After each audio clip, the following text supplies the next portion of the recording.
saaxiibadu waa shan afar ka mid ah inaad yeelatad u baahan tahay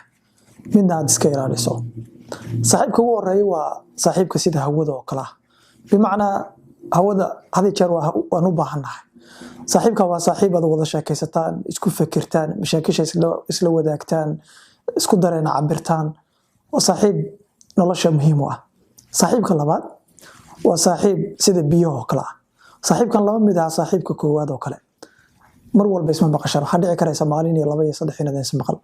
laakiin waa saaxiib markastoo aad ku xisaabtanto aad helayso saaxiibka saddexaad waxa weeye waa saaxiib sida hooska oo kala waa saaxiib inta badan aad laga yaabo inaadan warkahayn laakiin dusha ka ilaaliya meelahaas uu ka amaanaan wanaaga ka sheega meelaha xumaantaada lagu sheegayana uu ka difaaca oo dhaliishaada ma ogola saaxiibka waxaad u baahan tahay inaad ogaato dadkana aad ka garato saaxiibka afraad waxa weeye waa saaxiib sida dawada oo kala saaxiibkan inaad marar badan ismaqal baa dhici karaysa marar fara badan is arag baa dhici karaysa laakiin waa saaxiib maalinta mushkilada ay ku qabsato kaliya aadan furdaamin karin aad ula ciirto ula erkato ilaahay ka sakow ood kala sheekaysato ood ku ogtahay aqoon iyo xikmad iyo waayo aragnimo iyo ka fiirsasho fara badan iyo inuu tala daacada ku siinayo saaxiibka shanaad waa saaxiibka ay tahay inaad iska ilaaliso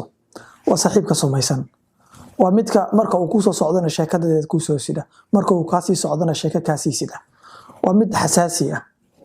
oo marar fara badan aad hadalladaada ka fiirsato si aanu xasaasiyad uga qaadin waa danayste oo tiisa marar fara badan eegta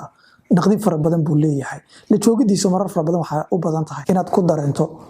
tamar hooseysa oo negative ah saaxiibka isaga waxaad u baahan tahay inaad noloshaada ka saarto haddii ay kugu adkaatana inaad waqtigii faraha badnaa la qaadan jirtay iyo la fadhiisigiisa iyo sheekooyinkii faraha badan la sheekaysanaysay inaad soo yarayso waqtiga ka soo beeqaansato aad bay muhiim u tahay inaad afarta horena yeelato kana noloshaada aad ka saarto